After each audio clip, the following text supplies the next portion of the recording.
नमस्कार साथियों, स्वागत है आपका हमारी यूट्यूब चैनल स्टडी बोर्ड पर। साथियों, हमने पुराने पेपर्स की एक टेस्ट सीरीज़ शुरू की थी, यानी कि एक सीरीज़ शुरू की थी जो पुराने पेपर हुए थे। और इसी सीरीज़ में आज हम सॉल्व करने जा रहे हैं कि आज तारीख 9 अक्टूबर 11 अक्टूबर 2022 को जो फर्स्ट ग्रेड लेक्चरर का पहला पेपर हुआ है जीके वाला, उस पेपर को हम सॉल्व करने जा रहे हैं, उसके आंसर की देख रहे हैं। तो इस पेपर में मैं किसी भी प्रकार की कोई व्याख्या नहीं करूँगा, सीधा आंसर टू आंसर चलूँगा और आप अपने आंसर मिला के एक बड़े आइडिया लगा सकते हैं कि हमारे कितने नंबर बन रहे हैं। चलो बिना टाइम गंवाए हम स्टार्ट करते हैं। पहला क्वेश्चन है हमारा कि एक बेलनाकार टैंक की क्षमता 1408 घन मीटर है और टैंक की गहराई 7 मीटर है, तो आधार की त्रिज्या कितनी होगी? तो इसकी आधार की त्रिज्या होगी 8 मीटर। कितनी? 8 मीटर। नेक्स्ट चलते हैं। इस वीडियो में सिर्फ आंसर टू आंसर बात करेंगे, ज़्यादा टाइम वेस्ट नहीं करेंगे, ठीक है। नेक्स्ट चलते हैं। कपड़े पर चित्रित नाथ द्वारा चित्रकला शैली का सजीव उदाहरण कौन सा है? तो कपड़े पर जो चित्रांकन करते हैं उसको क्या बोलते हैं? पिछवाइयाँ बोलते हैं। नेक्स्ट क्वेश्चन की बात करें, दो शंकुओं के आयतन का अनुपात 4:25 है और उनकी ऊंचाइयों का अनुपात 25:64 है, तो उनके आधार की त्रिज्याओं का अनुपात कितना होगा? तो ये क्या पूछ रहा है? उनके आधार की त्रिज्याओं का अनुपात पूछ रहा है। ऑप्शन हमारे पास 3:4, 5:7, 4:9 और 16:25। तो हमारा आंसर रहेगा 16:25। नेक्स्ट चले कि फतेहपुर सीकरी की किस इमारत को पर्सी ब्राउन ने स्थापत्य कला का मोती कहा है? क्या कहा है? स्थापत्य कला का मोती किसने? पर्सी ब्राउन ने। तो ये कहा है तुर्की सुल्ताना का महल। आगे बढ़े। नेक्स्ट क्वेश्चन है कि एक प्रश्न और दो कथन, एक तथा दो नीचे दिए गए हैं। आपको निर्णय लेना है कि क्या कथन में दिए गए आंकड़े दिए गए प्रश्न का उत्तर देने के लिए पर्याप्त हैं। महिमा कला से लंबी है और शिला आशा से छोटी है। क्या पूछ रहे? महिमा कला से लंबी है और शिला आशा से छोटी है। इनमें कौन सबसे छोटी है? कौन सबसे छोटी है? हमारे पास है कथन शिला महिमा से छोटी है और आशा कला से छोटी है। ठीक है, तो ये जो हमें कथन दिए गए ये वास्तव में निर्णय तक पहुंचने में अपर्याप्त है। तो हमारा आंसर रहेगा कि न तो कथन एक है ना ही दो पर्याप्त है, यानी आंसर जानने के लिए हमारे लिए कथन पर्याप्त नहीं है। नेक्स्ट क्वेश्चन की बात करें कि विदेशी शासन कितना भी अच्छा क्यों न हो, वह स्वशासन की यानी स्वराज की बराबरी नहीं कर सकता। तो सबसे पहले स्वराज की अवधारणा देने वाले कौन थे? उन्हीं का ये कथन है, दयानंद सरस्वती। कौन? दयानंद सरस्वती। आगे चले कि गैर गैर शांत गैर पुनरावर्त वाले दशमलवों को वर्गीकृत किया जाता है, तो ये किसके द्वारा? अपरिमेय संख्या में, प्राकृतिक संख्या में, परिमेय संख्या में और पूर्ण संख्या में। तो हमारा इसमें आंसर रहेगा अपरिमेय संख्या में। नेक्स्ट 8वां प्रश्न है कि अलाउद्दीन खिलजी ने 1311 ईस्वी में जालोर को जीतकर उसका नया नाम क्या रख दिया था? खिजराबाद, खैराबाद, जलालाबाद या मोमिनाबाद। तो इसका नाम रख दिया था जलालाबाद। और खैराबाद किसका नाम रख दिया था? ये था भाई सिवाना का। किसका? सिवाना का, जब 1308 में आक्रमण किया था। और खिजराबाद जब 1301 में चित्तौड़ पर आक्रमण किया था, तब इसका नाम खिजराबाद रखा था। और बहादुर शाह प्रथम है जो, उन्होंने जयपुर का नाम मोमिनाबाद रखा था। आगे बढ़े। नेक्स्ट प्रश्न है, राजस्थान की किस सभ्यता को ताम्रवती नगरी यानी कौन सी ताम्रवती नगरी के रूप में जाना जाता है? तो ये है आहड़। कौन सा? आहड़, उदयपुर। नेक्स्ट है 8 सेंटीमीटर भुजा का एक बड़ा गन 2 सेंटीमीटर भुजा वाले एक 64 छोटे समान गनों को एक साथ पुनर्व्यवस्थित करने पर बनाया जाता है। बड़े गन की सबसे ऊपरी सतह के कोने कोने के गनों को हटा दिया जाता है। बड़े गन के संपूर्ण पृष्ठ के क्षेत्रफल में क्या परिवर्तन होगा? तो इसमें क्या परिवर्तन होगा भाई? ऑप्शन हमारे पास 48 सेंटीमीटर वर्ग घटेगा, 48 सेंटीमीटर वर्ग बढ़ेगा, 16 सेंटीमीटर वर्ग घटेगा, कोई परिवर्तन नहीं होगा। इसमें होगा कि कोई परिवर्तन नहीं होगा, इस प्रकार पहले जैसे ही यह रहेगा। चलो आगे बढ़े। गणेश्वर की सभ्यता संस्कृति का महत्वपूर्ण है, यानी गणेश्वर किस प्रकार की है? तो यह ताम्रयुगीन सभ्यता है। किस प्रकार की? ताम्रयुगीन। आगे बढ़ते हैं। हमारा नेक्स्ट क्वेश्चन है 12वां। एक घर में पानी के अलग अलग उपयोग को प्रदर्शित करने के लिए आंकड़ों का निम्नलिखित में से कौन सा आरेख निरूपण सर्वाधिक उपयुक्त है? पाई चार्ट, आयत चित्र, दंड आरेख और पिक्टोग्राफ। तो इसका आंसर रहेगा पाई चार्ट। आगे बढ़ते हैं।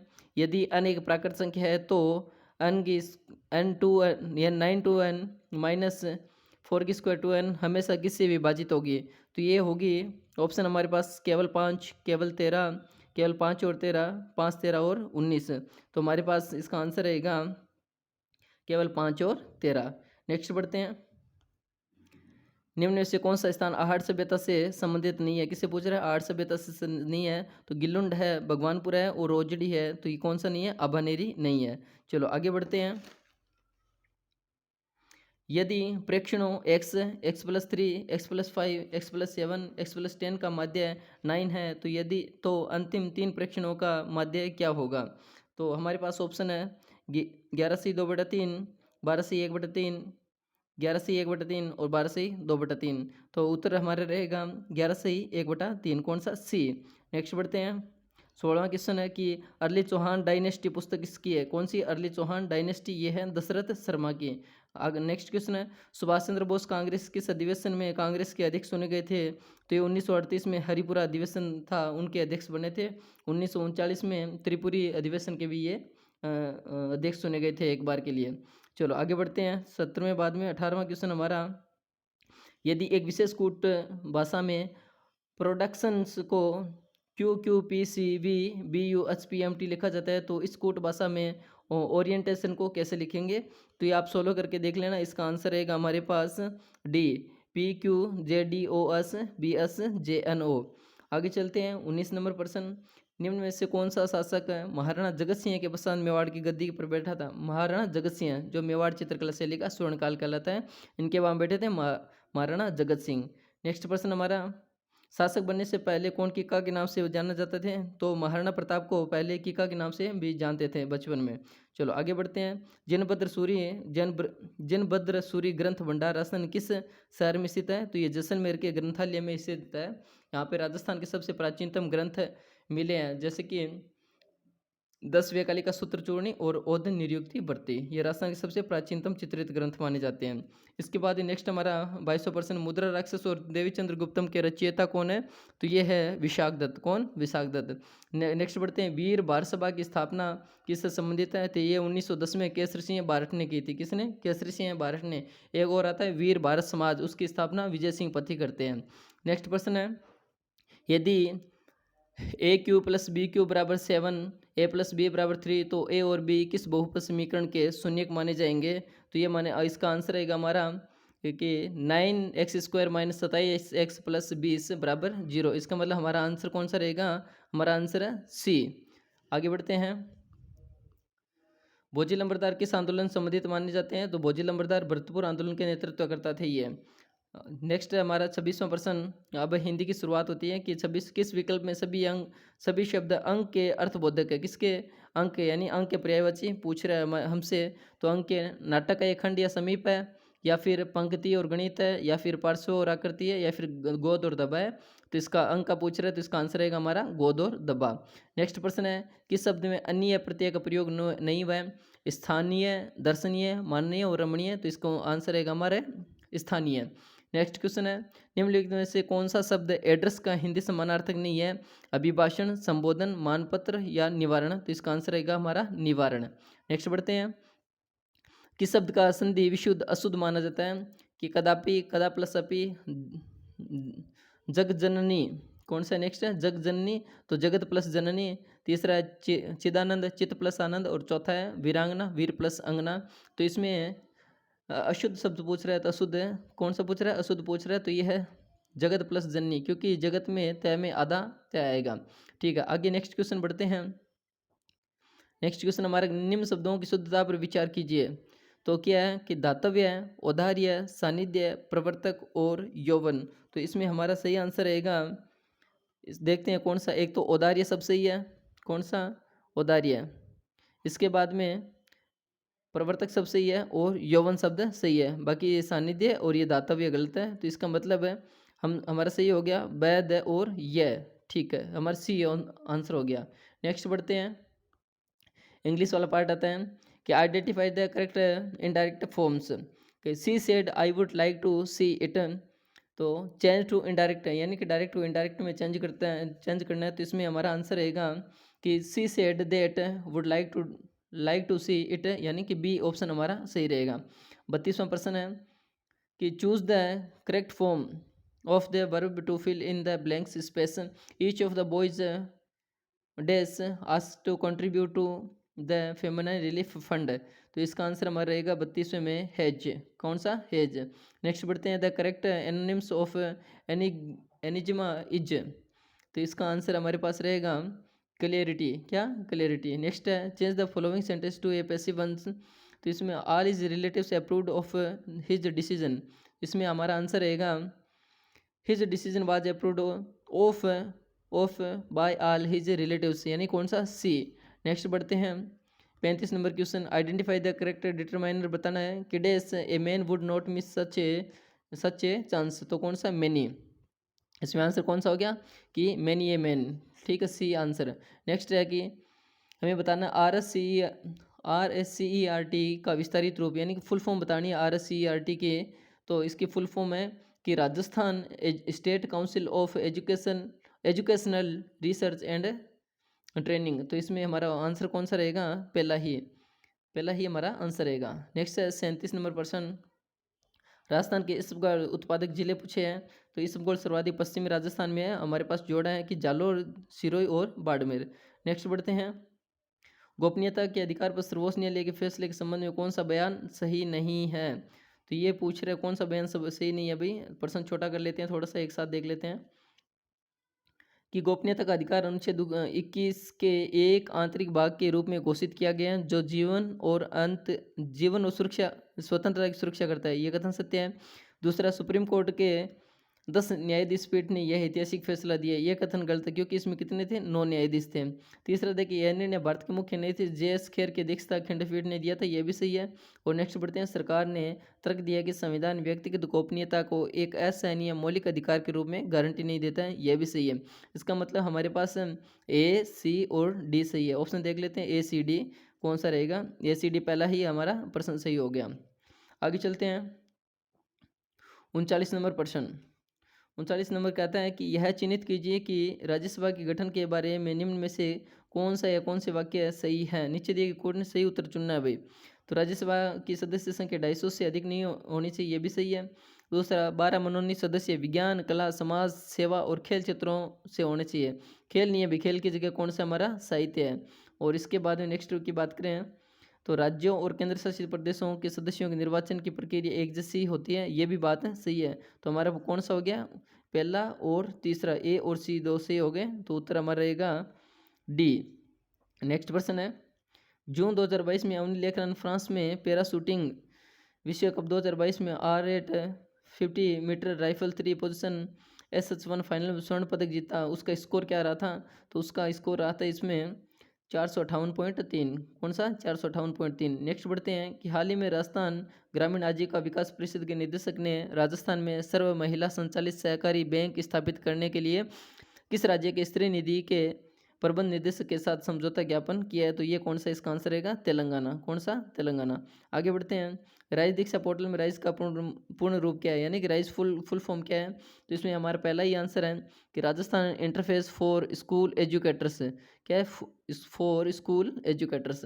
नेक्स्ट है 43 नंबर प्रश्न, राज स्किल 2022 प्रतियोगिता के संबंध में निम्न में से कौन सी कथन सही नहीं है। कौन सी कथन सही नहीं है? तो ये पूछ रहा है कि यह 3 चरणों में आयोजित, ये कौन सा पूछ रहा है? सही है। तो ये है कि यह 3 चरणों में आयोजित हुई थी, ये भी बात सही है। यह औद्योगिक प्रशिक्षण संस्थानों के प्रशिक्षार्थियों के लिए आयोजित हुई थी, ये भी सही है। तकनीकी रूप से कुशल और गैर ITI युवा भी इसमें भाग ले सकते हैं, ये भी सही है। ठीक है, और इसके बाद में यह राजकीय व निजी औद्योगिक प्रशिक्षण संस्थानों में आयोजित किए। इसका मतलब हमारे पास कौन से? चारों ही ये कथन सही है। तो हमारा आंसर कौन सा हो गया इसमें? D। आगे बढ़ते हैं, पहली से 5वीं कक्षा के लिए यदि एक कक्षा में 61 से 90 के बीच छात्र भर्ती है तो RT अधिनियम 2009 के अनुसार कितने शिक्षकों की आवश्यकता होगी। तो प्राथमिक स्कूल की बात करता है तो 30 बच्चों पे एक टीचर होना चाहिए। तो इसका मतलब 61 से 90 कौन सी श्रेणी में आते हैं? इसमें होता है कि 3 टीचर कम से कम होने चाहिए इस श्रेणी के अंतर्गत। नेक्स्ट क्वेश्चन है कि जैव विकासीय दृष्टिकोण से छिपकली पक्षी मनुष्य के अग्रपाद की अस्थियों की व्यवस्था में समानता किसका उदाहरण है। तो इसका कंफर्म नहीं बता सकते, फिर भी कोशिश रहेगी, शायद इसका आंसर अस्थि विज्ञान रहेगा। फिर भी आंसर के आने पे हम देख लेंगे। आगे नेक्स्ट क्वेश्चन है कि 1000 kg द्रव्यमान की एक कार का वेग 36 किलोमीटर प्रति घंटा से 54 किलोमीटर प्रति घंटा तक बढ़ाने में किया गया है कार्य है। तो ये इस टाइम दौरान के अनुसार पूछा गया कार्य पूछ रहा है। तो ऑप्शन है 31.25, 62.50, 125 और 250 किलो जूल। तो हमारे इसमें आंसर रहेगा 62.50। कौन सा रहेगा? 62.50 किलो जूल रहेगा। इसके बाद में रहेगा नेक्स्ट क्वेश्चन हमारा, निम्न में से कौन सा कार्य शैक्षिक प्रबंधन से संबंधित है? तो विद्यालय विद्यालय संगठन, ये भी सही है। गतिविधियों की योजना, ये भी सही है। और प्रणाली नियंत्रण, ये भी बात सही है। ठीक है, तो इसमें हमारा आंसर रहेगा ए, बी और सी, यानी डी ऑप्शन। इसके बाद में है, राजस्थान सरकार ने वेदांत समूह के साथ 25,000 आंगनबाड़ी केंद्रों को किसके रूप में विकसित करने के लिए समझौता ज्ञापन पर हस्ताक्षर किया है? तो ये नंदगढ़ के रूप में विकसित किया जाएगा। आगे बढ़ते हैं, 49 नंबर प्रश्न, पश्चिमी राजस्थान में कौन से प्रकार के अनुपस्थित बालू का स्तूप पाए जाते हैं? तो बरखान एवं सीप, प्रबलय और वनस्पति युक्त रेखीय, बरखान एवं पवन विमुख रेखीय और बरखान और प्रबलय। तो इसका आंसर होगा सी, बरखान और पवन विमुख रेखीय। नेक्स्ट है 50वां क्वेश्चन, राष्ट्रीय नदी गंगा के संरक्षण और कायाकल्प के लिए केंद्र सरकार द्वारा फ्लैगशिप प्रोग्राम के रूप में स्वीकृत एकीकृत संरक्षण मिशन का क्या नाम रखा गया है? तो ये नमामि गंगे प्रोग्राम रखा गया है गंगा की सफाई के लिए। नेक्स्ट क्वेश्चन है, राजस्थान सरकार द्वारा सर्वप्रथम स्माइल कार्यक्रम कब शुरू किया गया था? तो ये किया गया था 13 अप्रैल 2020 को। कब किया गया था? 13 अप्रैल 2020 को। नेक्स्ट प्रश्न हमारा, राजस्थान जलवायु को प्रभावित करते हैं, कौन से प्रभावित करते हैं? तो अक्षांशीय स्थिति करती है बिल्कुल, देशांतरीय स्थिति प्रभावित नहीं करती है, और अरब सागर से दूरी करती है, और उच्चावच की विशेषताएं करती है। इसका मतलब हमारा A C D C number option हमारा सही हो गया। नेक्स्ट है कि राजस्थान राज्य के अधिकतम क्षेत्र कौन से रेलवे क्षेत्र के अंतर्गत जोन के अंतर्गत आते हैं? तो उत्तर पश्चिम रेलवे जोन, और इसका मुख्यालय कहाँ पे है? जयपुर में है। ठीक है, इसके बाद में नेक्स्ट क्वेश्चन, निम्न में से कौन सा हेनरी फेयोल द्वारा दिए गए प्रबंधन के कार्य में शामिल नहीं है? तो हेनरी फेयोल ने बजट निर्माण को नहीं दिया था, बाकी दिया संगठन, योजना, समन्वय, ये दिए थे। नेक्स्ट बढ़ते हैं कि राजस्थान के यानी कि उत्तर दक्षिण पूर्व पश्चिम दिशा के में अंतर पूछ रहे हैं। तो एक अंतर हमारा एक, यानी पूर्व पश्चिम 869, उत्तर दक्षिण 826 है। तो अंतर कितना हो गया हमारा? 43 किलोमीटर। तो इसका आंसर हमारा रहेगा 43 किलोमीटर। नेक्स्ट आगे बढ़ते हैं, भारत के संविधान किस अनुच्छेद में कैबिनेट गोपनीयता की अवधारणा की लागू होती है? तो अनुच्छेद 78, जिसमें प्रधानमंत्री के कर्तव्यों की बात की गई है कि वह राष्ट्रपति को समय समय पर सूचित करता रहेगा। इसके बाद में किस रचना के लिए मधु कांकरिया को 2021 के लिए बिहारी पुरस्कार दिया गया है? तो इनकी रचना थी कि हम यहाँ थे। कौन सी? हम यहाँ थे, किसकी है? मधु कांकरिया की। नेक्स्ट क्वेश्चन है कि कौन सा सुमेलित नहीं है? बहुत से इजी सा प्रश्न पूछा है कि कोई लूणी पार्वती की, नहीं, ये पार्वती लूणी की न होकर किसकी? चंबल की है। हमारा आंसर ये हो गया। बाकी है आहू काली सिंध की है, कोठारी बनास की है, और मेज चंबल की है। तो पहला ही हमारा आंसर हो जाता है। नेक्स्ट है, आरटीई अधिनियम 2009 की धारा 25 संबंधित है, यानी कि 25 धारा किससे संबंधित है? छात्र शिक्षा अनुपात से संबंधित है, यानी कि कितने छात्रों कितने अनुपात होने चाहिए, शिक्षक होने चाहिए। चलो आगे है कि राजस्थान माध्यमिक शिक्षा बोर्ड के सदस्यों का कार्यकाल कितना होता है? भाई क्या पूछ रहा है? राजस्थान माध्यमिक शिक्षा बोर्ड के सदस्यों का कार्यकाल पूछ रहा है, तो ये होना चाहिए 3 वर्ष। कितना? 3 वर्ष। नेक्स्ट बढ़ते, एक नागरिक को मताधिकार प्रयोग करने के अयोग्य मानने के आधारों के समूह को चिन्हित कीजिए। खैर ये थोड़ा सा प्रश्न डीप मान सकते हैं। ऑप्शन दिया हुआ है, चित्त विकृति, अपराध, गैर निवास, दिवालियापन। दूसरा है दिवालियापन, अवैधानिक आचरण, अपराध और भ्रष्ट आचरण। तीसरा है अपराध, भ्रष्ट या अवैधानिक आचरण और गैर निवास। चौथा है भ्रष्ट या अवैधानिक आचरण, अपराध, चित्त विकृति और आतंकवादी गतिविधि। ऑप्शन के अकॉर्डिंग हम 4 नंबर को इसमें एक बार के लिए सही मान सकते हैं। नेक्स्ट है कि 2011 की जनगणना के अनुसार ग्रामीण और नगरीय लिंगानुपात पूछ रहा है। तो टोटल तो हमारे कितना है कि 928 है, और जिसमें से ग्रामीण कितना? 933, और शहरी कितना? 914। तो हमारा ऑप्शन देख रहे हैं, ग्रामीण कौन सा? 933, और नगरीय 914। ऑप्शन डी सही है। आगे बढ़ते हैं कि भारत गौरव योजना के अंतर्गत पहली प्राइवेट ट्रेन कहाँ से कहाँ तक के लिए प्रारंभ की गई थी? ये कोयम्बटूर उत्तर से साईनगर शिरडी तक की गई थी भाई। नेक्स्ट क्वेश्चन है, राष्ट्रीय स्वच्छ वायु कार्यक्रम का शुभारंभ कब किया गया था? ये 2019 में किया गया था। कब किया गया? 2019। चलो नेक्स्ट बढ़ते हैं कि पेट्रोलिफेरस बेसिन पूछ रहा है कौन कौन सी है। तो राजस्थान में 4 बेसिन है, बिल्कुल ये चारों ही इसके आंसर है कि Barmer Sanchore basin, Jaisalmer basin, Bikaner Nagaur basin और विंध्यन बेसिन। तो चार ही बेसिन दिए, तो ये हमारा ऑप्शन डी सही होगा। इसके बाद में है कि सोने की खान पूछ रहा है कि भूकिया, जगपुरा और दिलवारा पेटी किससे संबंधित है। ये सोने की है और कहाँ पे है, बांसवाड़ा में है। नेक्स्ट प्रश्न है कि डाइट का उद्देश्य नहीं है। तो डाइट का उद्देश्य है कि प्रारंभिक शिक्षा के सेवारत शिक्षकों के प्रशिक्षण का आयोजन करना, यह भी सही है। दूसरा, स्कूलों के दीक्षा राज्य कार्यक्रम का संचालन, नहीं, ये नहीं है भाई। इसका उत्तर हमारे पास 2। तीसरा ऑप्शन है क्रियात्मक अनुसंधान कार्यक्रम संचालित करना, यह भी सही है। और चौथा, शैक्षिक प्रौद्योगिकी और कार्य अनुभव के लिए कार्यशालाओं का आयोजन करवाना, यह भी सही है। चलो नेक्स्ट बढ़ते हैं। निम्नलिखित में से सुमेलित कीजिए, नीचे दिए गए कोट में सही उत्तर दीजिए। तो दिलवाड़ा कहाँ पे है, दिलवाड़ा सिरोही में है, नाथद्वारा राजसमंद है, भीनमाल जालोर में और गणेश्वर सीकर में। बहुत सिंपल सा प्रश्न पूछा है। तो इसमें हमारा आंसर रहेगा 2, 3, 1, 4, यानी कि हमारा आंसर रहेगा, सॉरी, इसमें प्रश्न 1 नंबर ऑप्शन हमारे पास कौन सा रहेगा, 1 नंबर उत्तर रहेगा। चलो नेक्स्ट बढ़ते हैं। जनगणना 2011 के अनुसार राजस्थान के किस जिले की साक्षरता दर सर्वाधिक है। तो क्या पूछ रहा है, साक्षरता दर पूछ रहा है सर्वाधिक, तो ये कहाँ की है, कोटा की है। सबसे न्यूनतम जालोर और सर्वाधिक है कोटा की है। नेक्स्ट बढ़ते हैं कि 8 अप्रैल 2022 को राजस्थान के किस जिले के सैनिक विद्यालय में artificial intelligence and programming centre का उद्घाटन किया गया था। भाई ये झुंझुनू के सैनिक विद्यालय में किया गया था। चलो आगे बढ़ते हैं। नेतृत्व शैली को प्रभावित करने वाले कारक कौन से हैं। कि नेतृत्व शैली को प्रभावित करने वाले कारक हैं, नेता का व्यक्तित्व होना जरूरी है, बिल्कुल। दूसरा है समूह सदस्यों की व्यक्तित्व होना चाहिए, ये भी सही है। तीसरा है कार्य की प्रकृति होनी चाहिए, ये भी सही है। चौथा परिवेश की प्रकृति। इसका मतलब हमारा आंसर कौन सा हो गया, ए बी सी डी चारों, यानी कि सी ऑप्शन। आगे बढ़ते हैं।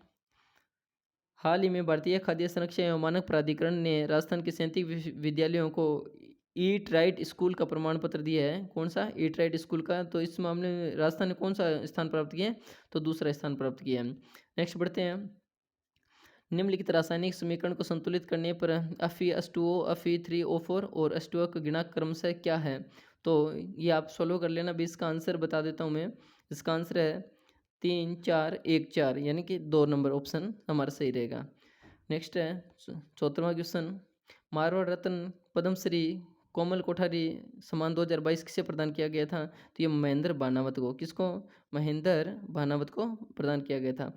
हमारा लास्ट क्वेश्चन रहेगा, अच्छा प्रश्न पूछा है अभी, मिलान करना है कि राष्ट्रपति के निर्वाचन मंडल की बात करें तो निर्वाचन मंडल कौन से में आता है भाई, 54 में आता है।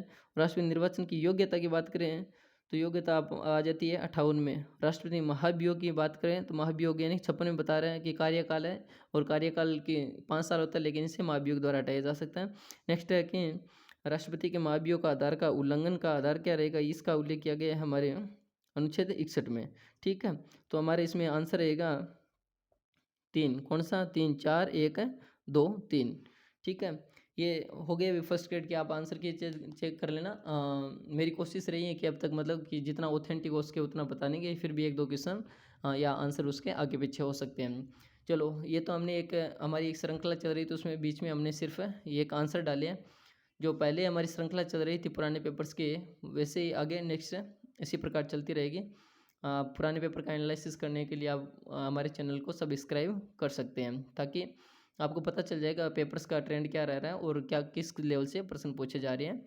धन्यवाद, थैंक यू सो मच।